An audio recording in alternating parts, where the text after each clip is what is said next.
राधे राधे भाइयों। आज हम लोग ऑप्टेटिव सेंटेंस पढ़ने वाले हैं और ये ऑप्टेटिव सेंटेंस आपके एसएससी सीजीएल सीएचएसएल के एग्जाम में काफ़ी बार ये पूछा जाता है। मैंने खुद जब एसएससी सीजीएल सीएचएसएल का जब मैंने प्रैक्टिस सेट कंप्लीट किया तो मैंने काफ़ी बार उसमें मैंने ऑप्टेटिव सेंटेंस को देखा। वो कैसा सेंटेंस था, कुछ एग्जाम्पल देख लो। जैसे teacher said to me may you get success in life, ये था। और एक देख लो, बहुत सारे एग्जाम्पल हैं। जैसे एक और, my friend said may God help you. और ये सब जो नरेशन है आपका, इसमें आपका ऑप्टेटिव सेंटेंस यूज हुआ है, मे you get success in life और मे गॉड हेल्प यू। ये सब सेंटेंस के बारे में आज हम लोग पढ़ेंगे। अब पहले ये जानो ये ऑप्टेटिव सेंटेंस है क्या। ऑप्टेटिव सेंटेंस और कुछ नहीं, ये सेंटेंस का ही टाइप है। जब सेंटेंस को 4 पार्ट में क्लासिफाई किया गया तो उसी क्लासिफिकेशन का एक पार्ट जिसमें सेंटेंस को 5 टाइप में बांटा गया है, वो कौन कौन सा है। पहला ऑप्टेटिव सेंटेंस, दूसरा असर्टिव सेंटेंस, इसी को हम लोग डिक्लेरेटिव सेंटेंस भी कहते हैं। Third imperative sentence, fourth interrogative sentence and last fifth number exclamatory sentence. Okay, ये सारा आपका सेंटेंस का ही टाइप। एक बार फिर सुनो आप, सेंटेंस का 4 क्लासिफिकेशन किया गया है। उस क्लासिफिकेशन में एक क्लासिफिकेशन ये है, कौन कौन सा, ऑप्टेटिव सेंटेंस, असर्टिव सेंटेंस, इसी को हम लोग डिक्लेरेटिव सेंटेंस भी कहते हैं, imperative sentence, interrogative sentence and exclamatory sentence. और आज हम लोग जो पढ़ने वाले हैं वो है ऑप्टेटिव सेंटेंस। आई मीन कैसा सेंटेंस, इस टाइप का, मे you get success in life, इसी टाइप का और भी एग्जाम्पल आपका ऑप्टेटिव सेंटेंस में आएगा। पहले आप समझो ऑप्टेटिव सेंटेंस है क्या, दैट्स क्लियर।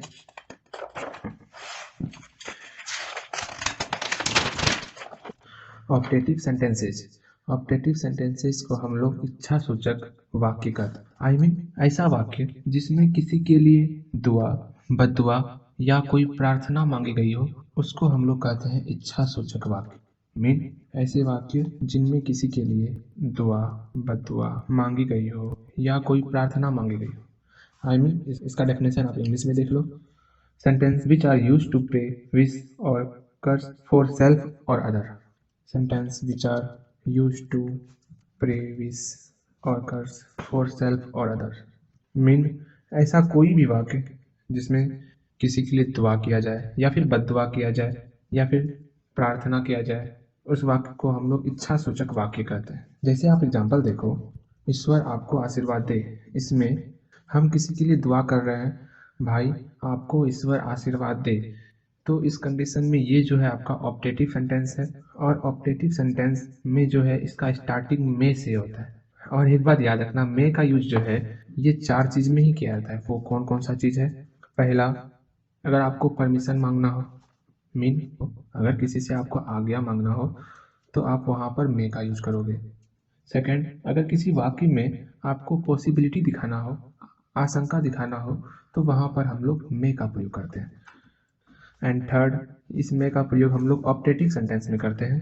एंड फोर्थ, इस मे का प्रयोग, अरे मे और कुछ नहीं, ये मंथ का नेम है, मई, जिसको आप हिंदी में कहते हो। इसी 4 चीज में जो है आपका मे का यूज होता है। और इस 4 चीज में एक चीज आपका ऑप्टेटिव सेंटेंस भी है। इसका मतलब ऑप्टेटिव सेंटेंस में भी आपका मे का यूज होगा।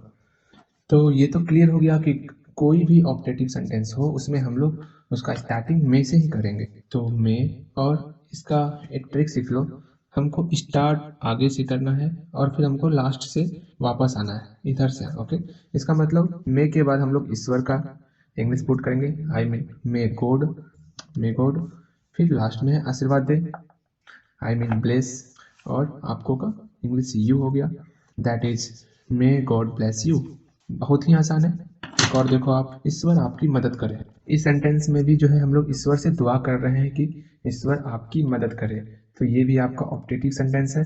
इसका भी स्टार्ट आप मे से करोगे, मे, फिर हमको स्टार्टिंग से जाना है, फिर लास्ट से वापस आना है। तो पहला वर्ड आपका गॉड, मे गॉड, फिर आपका हेल्प, मदद करना का, फिर आपकी का you, may God help you, और हमको एक्सक्लामेशन मार्क लगाना है। ये तो बहुत ही इंपॉर्टेंट है, ऑप्टेटिव सेंटेंस में एक्सक्लामेशन मार्क लगेगा। That's clear. चलो एक और देखो आप, ईश्वर आपको बचाए, यहाँ पर भी दुआ कर रहे हैं किसी के लिए। आई मीन ये ऑब्जेक्टिव सेंटेंस स्टार्टिंग में से होगा, फिर ईश्वर का, फिर लास्ट से स्टार्टिंग पे आएंगे। तो मैं, ईश्वर का गॉड, इसमें गॉड तो आपका थर्ड पर्सन है, तो यहाँ पर आप पूछ सकते हो भाई, यहाँ पर क्योंकि ये थर्ड पर्सन है, इसके साथ तो आपका V5 लगेगा, आई मीन एस या ES लगेगा। तो यहाँ पर हेल्प में एस या ES आप क्यों नहीं लगाए, ऐसा तो सवाल जरूर हुआ ही होगा आपके मन में। अब एस या ES क्यों नहीं लगाए, तो इतना याद रखना कि गॉड के साथ जो है, ये गॉड के साथ इसमें जो है हम लोग एस या ES नहीं लगाते हैं, ठीक, दैट्स क्लियर। इसमें हम लोग V1 ही यूज करेंगे। चलो, तो मे गॉड हेल्प यू, इसको ध्यान रखना। ओ यहाँ बचाए है ना, यहाँ सेव यू होगा, दैट्स क्लियर। नेक्स्ट, इस टाइप का आपने सीख लिया। अब कुछ अलग, वो देखो, ईश्वर करे तुम नरक को जाओ। अच्छा, आपको मैं दो सेंटेंस दूंगा, आप उस दोनों में कंपेयर करना कि दोनों में अंतर क्या है। एक ये हो गया और एक ईश्वर तुम्हें बचाए। अब इस दोनों को ध्यान से देखो। पहला सेंटेंस है ईश्वर करे तुम नरक को जाओ, इसमें हम किसी के लिए बद्दुआ कर रहे हैं। सेकंड, ईश्वर तुम्हें बचाए, इसमें हम किसी के लिए दुआ कर रहे हैं। इसके अलावा और कोई अंतर दिखा आपको? अच्छा, तो मैं बताता हूँ, ध्यान से सुनो। पहला सेंटेंस जो है ईश्वर करे तुम नरक को जाओ, इसमें हम लोग ईश्वर से कह रहे हैं कि ईश्वर करे कि तुम नरक में जाओ। नरक में कौन जा रहा है? ईश्वर नहीं ना, ये तुम जा रहे, जिसको हम कह रहे हैं वो नरक को जाएगा। यहाँ ईश्वर आपका नरक में नहीं जाएगा। सेकंड क्वेश्चन में ईश्वर तुम्हें बचाए, तो हम जिसको कह रहे हैं उसको कौन बचाएगा? ईश्वर न बचाएगा। तो दोनों में ये अंतर है कि इस सेंटेंस में सब्जेक्ट आपका तुम हो गया, क्योंकि नरक कौन जा रहा है? जिसको हम कह रहे हैं वो जा रहा है नरक। एंड सेकंड सेंटेंस में यहाँ पर ईश्वर तुम्हें बचाए, इसमें कौन बचाएगा? ईश्वर बचाएगा। तो ईश्वर आपका यहाँ पे सब्जेक्ट बन रहा है। तो इस दोनों को बनाना कैसे है? इसमें तो सब्जेक्ट ईश्वर बना, तो मे के बाद हम लोग सब्जेक्ट लगाते हैं, क्योंकि ये ऑब्जेक्टिव सेंटेंस है तो मे तो लगेगा ही लगेगा। फिर सब्जेक्ट इधर से जाएंगे, फिर बाकी उधर से आएंगे, तो ईश्वर का गॉड, फिर सेव यू। इसका देखो आप, क्योंकि ये ऑब्जेक्टिव सेंटेंस है तो मे आया।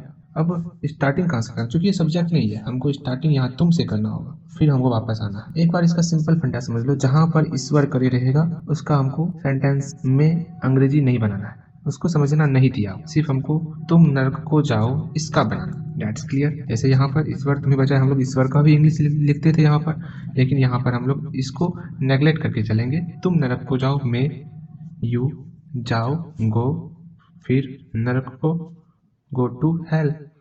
That's clear. बहुत ही आसान है, एक बार फिर समझो। जहाँ पर ईश्वर करे रहेगा उसको हम लोग नेग्लेक्ट करके चलेंगे, जहाँ पर सिर्फ ईश्वर रहेगा उसको हम लोग सेंटेंस में यूज करेंगे। That's clear. और दो चार ट्रांसलेशन हम देते हैं, उसको आप बनाओ, प्रैक्टिस करो, जहाँ पर डाउट होगा वहाँ पूछना, कमेंट बॉक्स तो पड़ा हुआ ही है आपका। पहला देखो, ईश्वर करे तुम बर्बाद हो जाओ, इसका बनाओ। सेकंड, ईश्वर करे तुम मर जाओ। थर्ड, ईश्वर करे तुम अंधे हो जाओ। भगवान करे तुम खूब जियो। भगवान तुम्हें बचाए। भगवान करे तुम सफलता पाओ। इस सारे सेंटेंस पर बस आपको ये ध्यान रखना है, वो क्या, कि मे के बाद हमको सब्जेक्ट यूज करना। सब्जेक्ट कैसे पहचानोगे? जो सेंटेंस में वर्क कर रहा हो उसका यूज करना है। उसके बाद अगर नेगेटिव सेंटेंस रहेगा तो नॉट या नेवर लगेगा। इसमें तो अभी नेगेटिव का चर्चा नहीं किया हुआ, अगर नेगेटिव रहेगा तो नॉट या नेवर लगाना है आपको। फिर V1 का प्रयोग करना, that's clear. Plus object plus extra term जो रहेगा वो हम लोग यूज करेंगे अपने हिसाब से। ओके, बस आपको ये ध्यान रखना है, सब्जेक्ट के बाद आपको V1 लगाना है, ठीक है। और नोट रहेगा सब्जेक्ट के जस्ट वन नोट लगेगा। इसको अगर आप कंप्लीट कर लोगे ना, तो जो नरेशन अक्सर आपके एसएससी एग्जाम में मिलता ही मिलता है। क्यों? क्योंकि जो प्रैक्टिस सेट है इसमें ज़्यादातर ये सारे सेंटेंस रहते ही रहते हैं, तो वहाँ पर ऑप्टेटिव सेंटेंस वाला जो ये फंडा है वो आपको डिस्टर्ब नहीं करेगा। तो इसको अच्छे से समझो, जहाँ प्रॉब्लम है वहाँ हमसे पूछो, आपस में हम लोग डिस्कस करेंगे, ठीक। हाँ, इसका इंग्लिश सीख लो। किसका किसका? ये बर्बाद हो जाओ, इसका होता है रूइंड, मर जाओ, इसका जानते हो डाई होता है। ये अंधे हो जाओ, ब्लाइंड। एंड खूब जियो, लिव लॉन्ग। बचाए, सेव हो गया आपका, सफलता पाओ, सक्सेस बन जाएगा। फिर भी कहीं प्रॉब्लम होगा तो थारा भाई है ही। अब नेक्स्ट हम लोग क्लासिफिकेशन, पहले फर्स्ट को हम लोग कंप्लीट करेंगे, उसके बाद क्लासिफिकेशन सेकंड, फिर क्लासिफिकेशन थर्ड, फिर क्लासिफिकेशन फोर्थ। इतना कर लोगे ना तो सेंटेंस को परखने का और समझने का कैपेसिटी आपके अंदर आ जाएगा, तो इंग्लिश कहीं ना कहीं आपको इजी सा फील होगा। ठीक है, मिलते हैं नेक्स्ट वीडियो में।